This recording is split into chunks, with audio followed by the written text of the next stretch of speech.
Hello, everyone, and welcome into Primetime Pregame. I'm Katie Mox. You're with us for the next hour where we're going to break down what is going on in the world of sports and show you where the value is in order to best bet them. We start in what I call as the league turns. That's right. It's all the drama that is NFL free agency. Let's take a look at some of the top free agency signings. You got Sam Darnold. Look, last year, he turned low expectations into a very special season, but this year, the expectations will be a little bit higher, as you see there. 4 years, $105 million.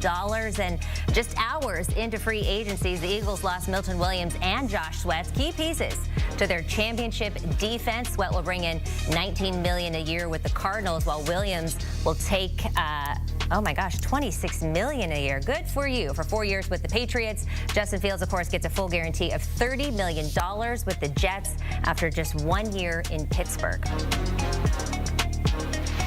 And here to offer some insight into the biggest moves is the two-time Super Bowl champ and NFL analyst for CBS Sports, Bryant McFadden. Some of those, everybody's getting paid now in the NFL. Some of those numbers I couldn't even believe. Good for them. But based on what you just saw, right, when we look at those top free agent signings so far, who will be the most impactful? And maybe that's impactful with money-wise. Maybe that's impactful with how they'll do with the team. You can take it wherever you want to.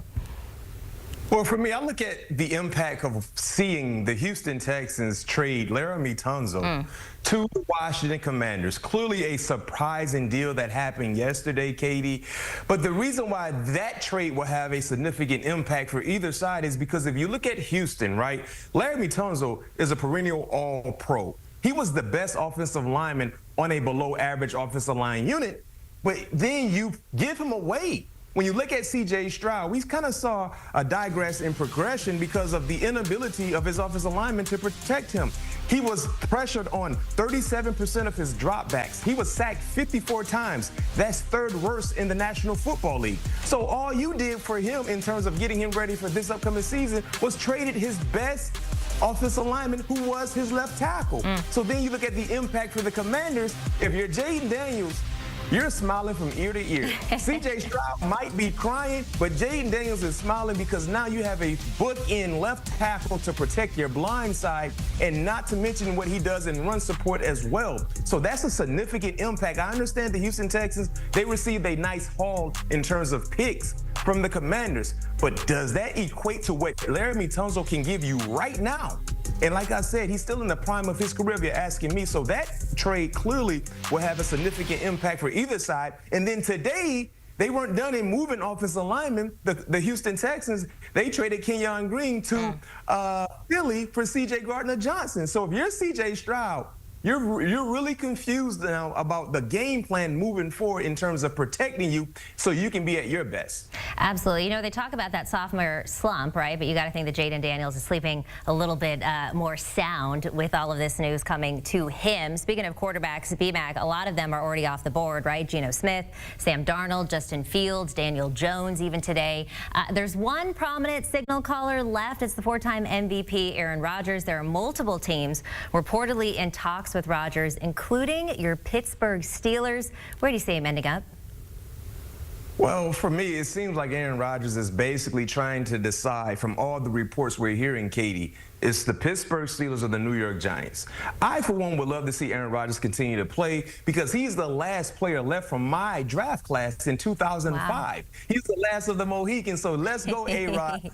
But he will have an opportunity to continue to play. It's all about what he believes is the best deal financially and which organization gives him the best opportunity to be at his best and win ball games. So that seems to be those two organizations seem to be the ideal destination for Aaron Rodgers. It's the New York Football Giants or the Pittsburgh Steelers. So nothing moves until Aaron Rodgers makes his decision, and hopefully it comes sooner than later, Katie.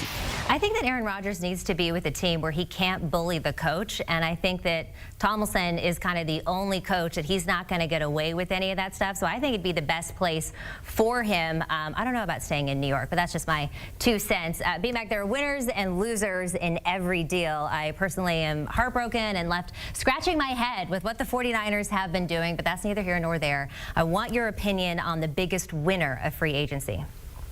It's the New England Patriots for me, Katie. When you talk about having the most money available via cap space, you have to make significant moves. You can't just go out and spend, recklessly. You got to spend wisely. And it's safe to say that's what the Patriots have done so far. You look at adding Milton Williams. You talked about him getting $26 million. That was a huge signing. When you look at adding Carlton Davis, he received $60 million. Another pass rusher in Harold Landry, Robert Spillane, do-it-all three-down linebacker. Of course, adding Morgan Moses. They've done a great job in adding key pieces to improve bad areas from a year ago. Last year, Katie, they only had 28 sacks.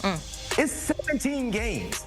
They had 28 sacks, dead last in the National Football League. They had the third fewest pressures in the NFL, only 104 pressures in 2024. So now when you look at some of the additions you see there on your graphic, you put Milton Williams and Harold Landry on the same defensive line of Christian Barmore and Kenyon White. Now you have a formidable defensive line unit that can go out and put pressures on guys like a Josh Allen or a Tua Tagovailoa, quarterbacks that you will see in your division along with Justin Fields. So I love everything that they've done so far in terms of improving bad areas from their team in 2024. Yeah, the Patriots had the most cap space going into free agency. They're certainly making the most of the amount of money that they had. It'll be very interesting to see. Look, it can only go up for the Patriots. They got a new coach, and like you said, filling some of those very, very needed holes. So we know who the winner is. We got to talk about the loser now. What is one team that you are heavily questioning right now?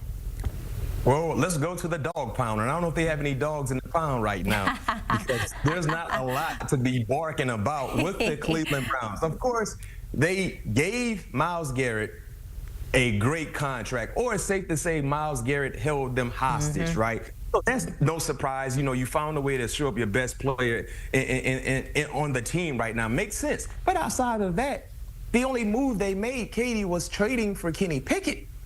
Traded for Kenny Pickett. Now, the issue with the Cleveland Browns, every other team in your division in the AFC North, they've made some type of moves to get better, right? For Cleveland, yes, you retain Myles Garrett, which is a huge must. That was a necessity. But outside of that, what have you done to improve your team?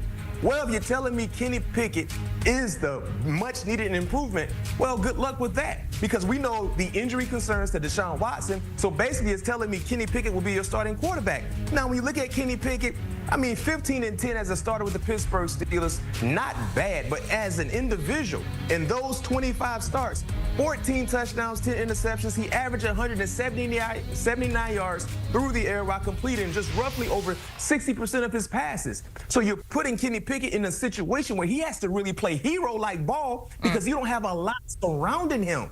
That is a tall task. So in a year for Kevin Stefanski, where it's safe to say he has to put forth a great coaching, successful resume in 2025 for him to remain on the sideline, that's going to be a tall task for him, because when you look at the personnel or the lack thereof, especially on the offensive side, starting the quarterback position, it's going to be a long, long year. And it's hard to say that, Katie, because the last time I checked the calendar, we're in March. So it's already a long for the Cleveland Browns. Good luck. But they have the draft to look forward to, so let's see how that plays off. In terms of free agency, you have to be players in free agency to be successful. And so far, outside of the Myles Garrett signing, they haven't been major players during this free agency period. I don't know how Browns fans stick around at this point. You got to be real loyal. It is pain after pain after pain. And BMAC, you talk about looking forward to the draft. They don't have it this year, but how many #1 picks have they had in the draft that hasn't really materialized into anything? But as always, BMAC, thanks for your time. Appreciate you. And just a reminder, we are with you all NFL season and off season here on CBS Sports HQ. We got news, highlights, and scores. It is all here on CBS Sports HQ.